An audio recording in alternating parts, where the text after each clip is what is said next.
In 3 years, it will be impossible to preach a bad sermon, but it will be harder than ever to preach a moving one. You see, when AI raises the baseline for every pastor on earth, the question we're going to have to face is what will be our unique edge? Everywhere I go, I bump into Christians who are asking, where are the boundary lines of acceptable AI usage? In other words, what are the rules that we should adhere to and comply with if we want to use AI, but we also want to ensure that we are pleasing to God in the process? Glenn Martin used to say that the fundamental problem with Christians is often not that we don't know the answers, it's that we don't know the questions. I want to suggest to you that where are the boundary lines and what are the rules are entirely the wrong questions. They're entirely the wrong questions to be asking as we work out how we engage AI in this radical new world. My proposal is going to sound absolutely radical today, but 10 years from now, it's going to sound like absolute common sense. It will just be a no-brainer perspective. This is my claim. There are no ethical boundaries on the use of AI. There are no rules restricting the use of AI for content generation. If you want to use AI to write your sermon, you're free to do so. This will soon cease to be an ethical question and become a question of relevance and effectiveness. If you want to use AI to draft a counseling plan for a counselee, go ahead and do so. It's not an ethical question per se. Now, I need to add a caveat here. I'm talking about using AI to produce ministry content and analysis. When I say there are no rules, I obviously don't mean no rules as concerns doing illegal things or criminal things. Of course, you can't create deep fakes of people. You shouldn't be doing pornography or disseminating private information. I mean, there will be no rules or limits or boundaries on acceptable and ethical use of AI for generating everyday content that we might use in work or ministry life. As Christians, we must shift the focus from legalism, which is about imposing rules, to wisdom, which is cultivating discernment. We've got to change the way that we are approaching this conversation. The question is not how much may I use AI? The question ought to be, at what point does my AI dependency become a barrier to my effectiveness in real world ministry? That's the question. Not may I use it, but should I use it? You see, in an AI powered world, everyone can and will use AI for just about every task, at least some component of it. Success or effectiveness in that world lie in the wisdom to use it for X but not for Y, or to use it for this aspect of X but not the whole package. And knowing which parts I should and shouldn't will become a cause of wisdom, not rules. It's going to be the authentic human touch and voice that will cause you to stand out from the drone of AI speak. And wisdom will tell you that there should be a limit to how much you use it in order to remain effective in your calling and ministry. In the future, every journal article will be written using AI. The referees who peer review them will need to figure out how to discern what good looks like when it is no longer measured at the level of linguistic correctness, which is a large current measure, unfortunately. Every sermon will be prepared using AI, at least to some extent in the process. But congregations will judge by the wisdom and the love of their pastors. There's going to be the human X factor that will set them apart. Now, you can use AI to write every email, and you might as well use it to write some emails. But you need wisdom to know that writing a word of appreciation to a loved one is not a task for AI. The impersonalness of it in certain circumstances is going to actually do more damage than good. That's a function of wisdom, not of rules. Friends, in this new world, if you become an AI clone or an AI puppet, you're finished. You're finished if you default to the baseline of what AI can produce. You see, the problem is not that you're unethical. The problem is that you are irrelevant. You're ineffective. It's not about being unethical. It's about becoming irrelevant. So who am I and why am I speaking about this topic? It's lovely to meet you. My name is Kevin Smith. I serve as the principal of the South African Theological Seminary, better known as SATS. We are an online theological seminary. I am by passion and by training a biblical scholar, a little bit of a theologian, with an uncompromising commitment to the truth and authority of Scripture. But my other passion has become online theological education. The first time I saw ChatGPT in action, it was quite soon after it hit the public market. I just knew immediately we're in big trouble. We, referring to SATs and perhaps higher education more broadly. I knew that overnight our entire pedagogy, which had been built around the learning value of the difficulty that goes into writing good essays, had been undermined, maybe even made completely obsolete. And so, since that day in 2023, I have spent a ridiculous amount of my time trying to think through how God's people can respond to this game-changing, world-changing technological development. I told our staff about a year after we were aware of the rise of this new AI kind of technology that this is potentially an extinction level event for us as a seminary.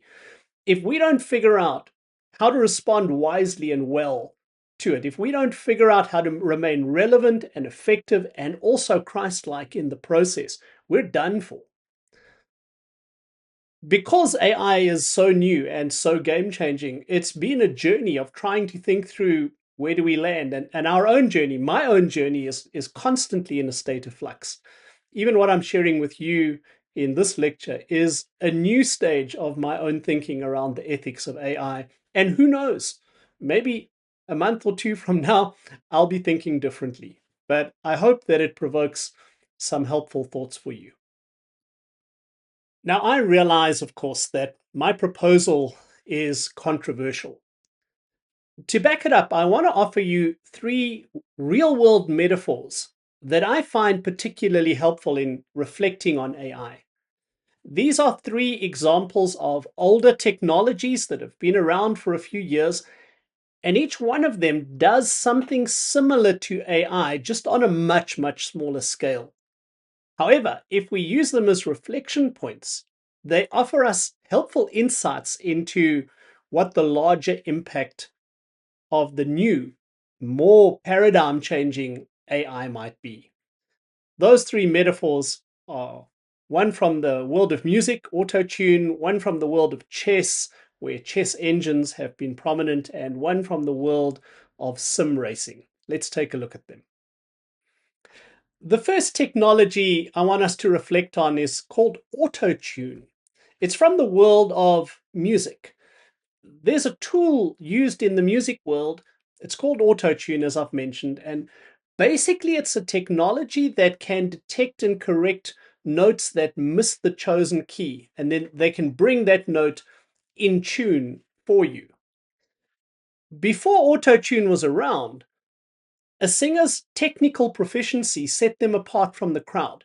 If you could sing in tune, you stood out because not too many people could do that, certainly not with a high level of consistency. And then auto-tune hit the market, right? And overnight, it raised the baseline. Overnight, everyone from the amateur in their home studio to the celebrated performing artist could now sing perfectly in tune and produce songs that were in perfect tune. The skill that previously made a singer stand out from the crowd was no longer a differentiator. Even I, though I can't sing a note, can now produce something using auto-tune that would be perfectly aligned to a chosen key. In the music industry, everyone uses autotune. Literally everyone uses it. Some use it wisely, some have shamed themselves by using it foolishly and been caught out. But it's not seen as an ethical issue. It's seen as a tool for music production. So, do you see the comparison to the AI world? Before AI, your ability to produce a piece of content, maybe it was a sermon, maybe it was an article, maybe it was even just an email, your ability to produce something that was free of grammatical and spelling errors and reasonably coherently presented in logical order would make you stand out from the crowd. It could set you apart from others because not too many had that skill. But now, everyone can produce that. Everyone can produce a document that has no grammar and spelling errors and that's fairly logically and coherently presented. AI has raised the baseline of competence. You no longer stand out just because you can sing or write in tune. Do you think that auto-tune eliminates the gap between Kevin Smith and, say, John Legend? Can I sing like him now just by using the technology? Never! The best singers still stand out, but not because they're in tune. Everyone's in tune now. They stand out because they are soulful. Their voice has a texture, an emotion, an authenticity, some unique quality that auto-tune can't replicate. A technically flawless vocal track that lacks soul is bland and forgettable. And because the bassline's been raised so high, nobody wants to listen to that anymore. If the church or a seminary suggested an ethical rule for using autotune, imagine you may only use autotune for X or only 50% of Y. The rule would be pointless. Why? Because the market doesn't care about the rule. They only care about the music. It's the quality of what you produce, regardless of how you produce it, that is going to be relevant in an AI world. So, friends, I propose to you that this is how we need to be thinking about functioning in an AI world. AI raises the baseline. Everyone is going to use it to function at this new baseline. To stand out from the crowd, you're going to need an X factor. A sermon that's technically flawless and proficient, well structured, that's going to be the norm. Everyone can produce that now. But it won't impact an audience if it lacks that something extra, that something authentically human. It might be the pastor's prayerful struggle to understand the text, or his personal testimony of how this truth has impacted his life, or that sense of genuine compassionate presence that he brings to his delivery of it. You see, the problem is not that preaching an AI sermon is unethical. The problem is going to be that preaching at this new baseline will just be irrelevant. It won't impact. It won't change. It won't draw. So, friends, the lesson of autotune is that when the tool solves the problem of technical competence, our focus must shift. It must shift from policing the tool's use, legalism, to cultivating that human element that the tool can't replicate. That's wisdom. In an AI age, a pastor's edge is no longer technical content production. Rather, it is the spiritual curation of wisdom and the soulful delivery of truth. Is it sinful to overuse AI? I argue no. Will it be foolish? Absolutely. Absolutely. The second example that I want to draw on comes from the world of chess. And it's the best example I know of artificial intelligence overtaking human intelligence and therefore giving us an example of what might happen in the world around us. You see, in 1997, the chess engine Deep Blue defeated then world champion and to that point the greatest player who had ever played chess, Garry Kasparov, in a match. It was a turning point. For the first time, the strongest chess playing entity on the planet was not human. Fast forward 30 years, now the gap between the greatest human players and the best chess engines, chess computers, is like the Grand Canyon. It's not even close. When Joe Rogan asked world champion Magnus Carlsen, could you beat the little chess app on your phone? Carlsen just chuckled and said, no chance. No chance. The chess engine has surpassed the Grandmaster as the world's most elite authority on chess.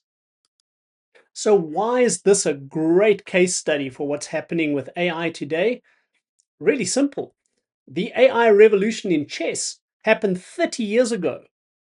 So, we are 30 years down the road for chess engines surpassing the best human players at the game. And that gives us a wonderful insight into what happens when AI surpasses human ability in at least some aspect of society. Let's start with something really encouraging. We're 30 years down the road from chess engines overtaking humans, and chess is thriving globally like never before. There are websites on which millions of games are played every day. There are YouTube content creators who have over 6 million subscribers. The world's top players, they like global superstars.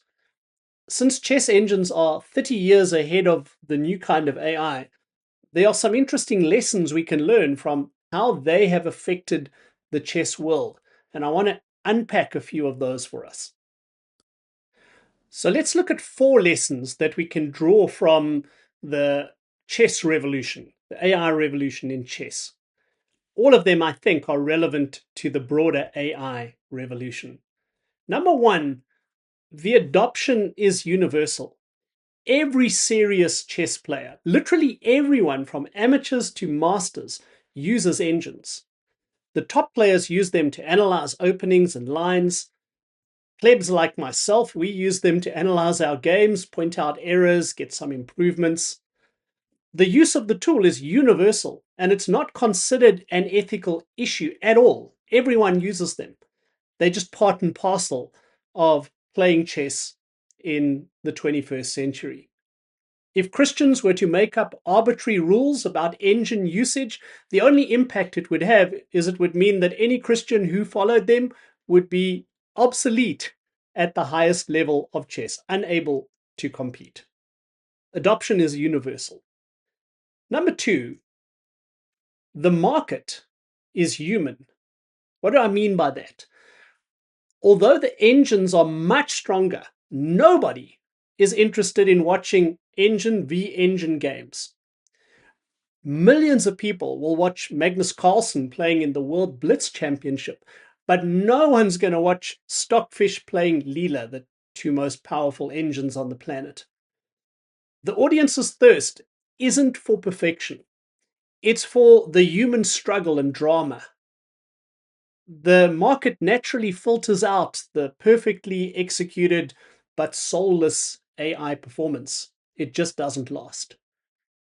Number 3, the expert is a curator.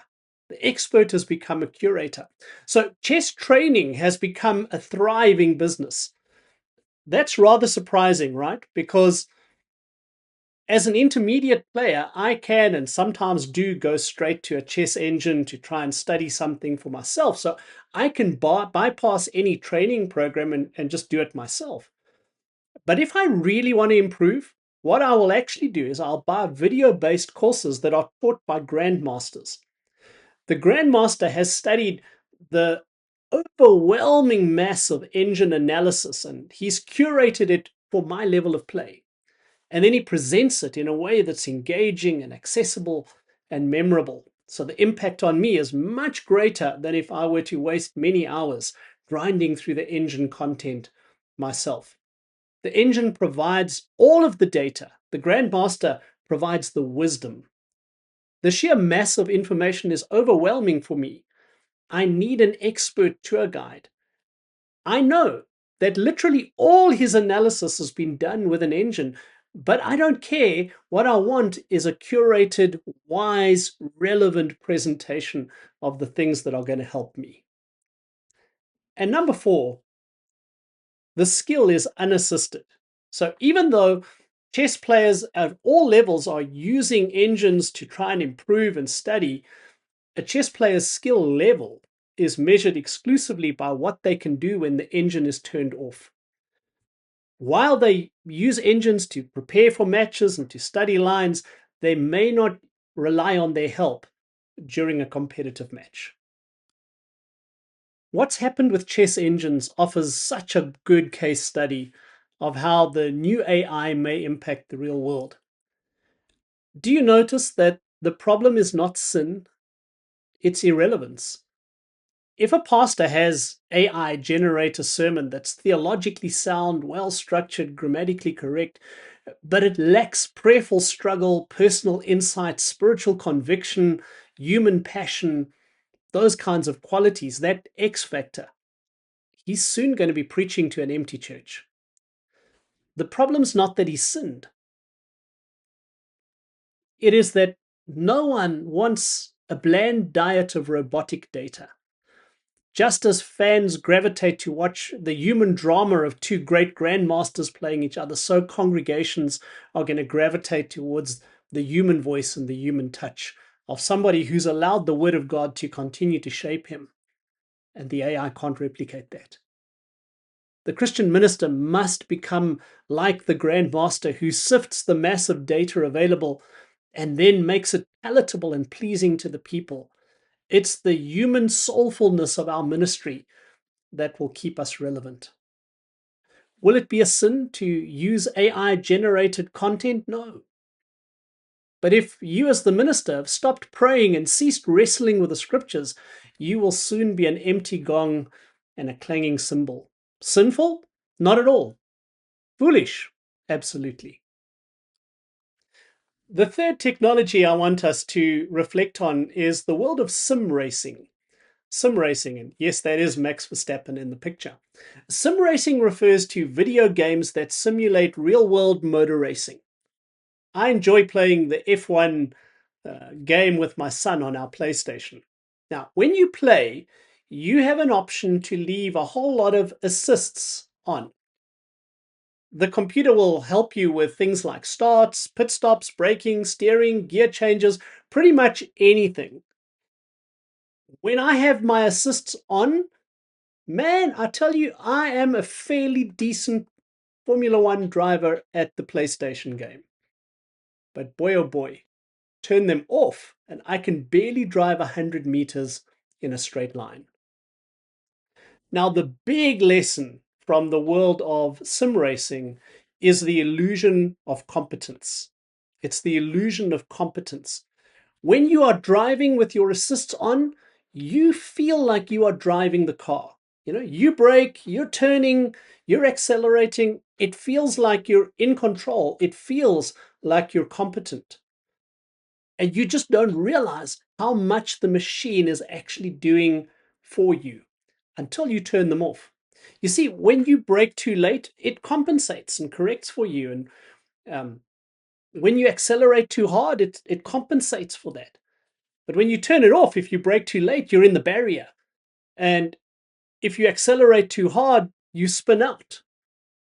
So you only realize when you switch the assists off what your actual competence level is. And this really applies to ministry because AI has exactly the same effect on all of us.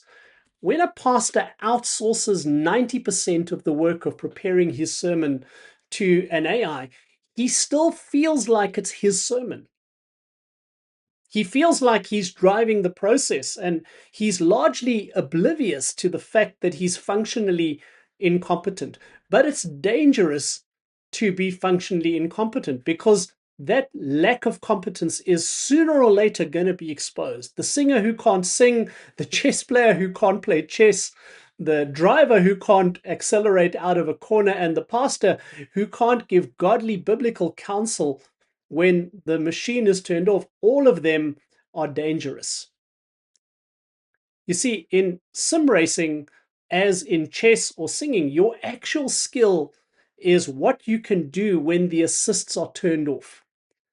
A minister's competence is what he can do when the AI co-pilot is muted. There's nothing wrong with a Christian counselor using AI thoroughly to prepare for a counseling session, but she must be able to counsel without the crutch, the assist, in the counseling room. Right, so what do we learn about the ethical use of AI from the world of sim racing? I think it reinforces the idea that arbitrary rules about how many assists you can use are rather useless. If you need the assists to stay on the track rather than crashing, then by all means use them. But your goal should be to become skilled at driving the car without depending too heavily on the assists. The more that you can drive alone and be competent on your own, the better. So rules don't say you can't use them, but wisdom says that you should learn to be less dependent on them and more dependent on prayer, personal study, other kinds of competence. A pastor who relies on AI for 90% of his sermon is essentially driving with maximum assists on. The pastor's become like an AI puppet, hasn't he? The problem is not that he's sinned, but that he's become irrelevant. When the assists aren't on, he's going to crash. His spiritual muscles atrophy through lack of prayer and lack of study. And over time, it's going to show. It's going to show in hollow, trite sermons that are devoid of conviction and devoid of the compassion and power of the Holy Spirit. So that pastor will soon be preaching to an empty church. He'll soon be preaching to an empty church. The congregation doesn't thirst for technical correctness. They want to hear a human being who knows and loves God and is speaking from his heart to theirs. Robotic ministry, it's never going to be enough to sustain the soul or to sustain flourishing ministry. So, friends, I don't think there's any need to try and police the overuse of AI in ministry. The market is going to self regulate. Pastors who become AI puppets will make themselves irrelevant in the AI world. Are they being sinful? I don't think so. Are they being foolish? Absolutely. So, friends, as we begin to conclude, in the emerging AI world, the focus of Christian ministry must shift radically. It must shift radically. The safe and ethical path for using AI is all about wisdom and not about rules. We got to move the conversation from policing technology, which is legalism, to cultivating the human element that the technology cannot replicate. That's wisdom. That's wisdom. All three metaphors that we've looked at actually show us the same key idea. When technology raises the baseline, everyone will use it. Our rules will be pointless, and there's nothing unethical about using it. But effectiveness in that world depends on wisdom. It depends on that human X factor that gives your ministry soul and life and impact and relevance. So, what are some of the practical implications of this for us as ministry practitioners? This shift from ethics as rules to ethics as wisdom to function in a changing world. I'm going to content myself with just two suggestions. Firstly, we need to reorient training. Instead of wasting our time drafting policy handbooks on AI do's and don'ts, let's train pastors, counselors, and ministry workers to be theological grandmasters. We need to train them to have the discernment to sift through high quality AI output, this massive data, and curate a message from God for their people. They need to cultivate a rich private spiritual life and personal testimony to ensure that their voice is always seasoned with prayerful struggle and deep study, the things that no algorithm can replicate. And lastly, we need to teach the importance of incarnational presence, recognizing that true authority comes not from the content's perfection, but from the relational power of a shared human experience. So we need to reorient our training away from rules towards wisdom. Secondly, we need to redefine success in pastoral life. The measure of success in ministry must be redefined away from the metrics that could easily be outsourced to AI. Success is no longer measured by technical brilliance of a sermon, that it has a great outline and flawless grammar. It's debatable whether those ever have really been the measures. But success is going to be measured by the depth of human connection, the quality of the curation of wisdom from the Word of God, and the trust that the flock has. They know that their pastor's using technology, but they don't feel like they're hearing a machine. They're hearing something that's authentically human and deeply spiritual. These are some of the implications of starting to think about this thing as a wisdom framework instead of a rules framework. So, friends, the age of AI does not replace the pastor.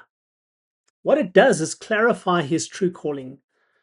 He's not called to create a lot of information, he's called to sift that information for wisdom and then present it in an engaging and life changing way as he embodies something of God's goodness to his people.